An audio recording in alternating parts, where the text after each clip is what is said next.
Ngayon guys, yan lang yung yan lang yung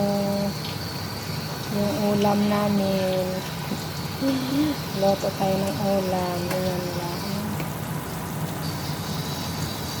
Yan lang ang ulam namin ngayon. Simpleng simpleng gulay, broccoli, tapos may crab stick.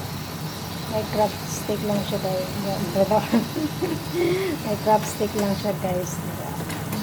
Ayos na yan. Ganito lang sa amin kasimple. Tapos paparisan ko lang yan ng isda. White fish kay Lula, tapos kay Lolo, tapos nagprito ako ng kuning. Nagprito ako ng kuning guys. Yes. Kuning daw yung sabi nila doon. Pero sa amin iba yung tawag eh. Pero sa Sigma Capiz, daw to? Kuning daw to. So, tama na yan. Guys, yan, ito yung itlog. Tapos itong isda. Breadcrumbs. Inano ko lang dito muna. Tapos nilagay ko dito sa breadcrumbs. Tapos, yan at hindi pa siya luto. So, yan ang kay Lula. Kay Lolo ko. Saka akin din. Tapos ito. Pero mas marami ako dun sa isda na pinirito ko kasi si Lolo, lang yun, dalawang lang yun, piraso yung kayang kainin. So, yun? 6. So, 4 yung sa akin. Diba? So, ganito lang kasimple yung pagkain namin dito. Ayan natin.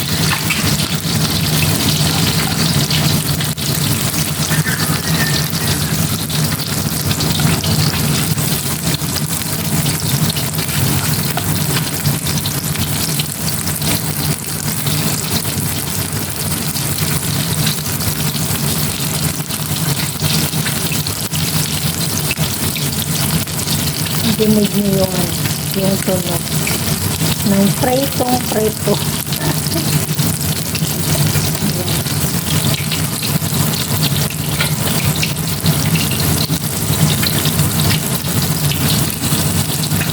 Inaano ko kasi mainit kasi yung mainit sa cellphone.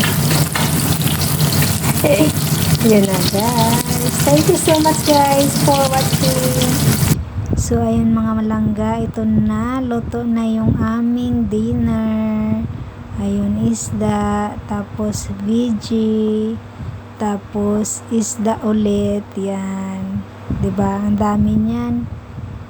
Ganyan lang kasimple yung aming pagkain dito. So, ayun guys, bye-bye. Thank you so much for watching. Mwah, mwah, mwah.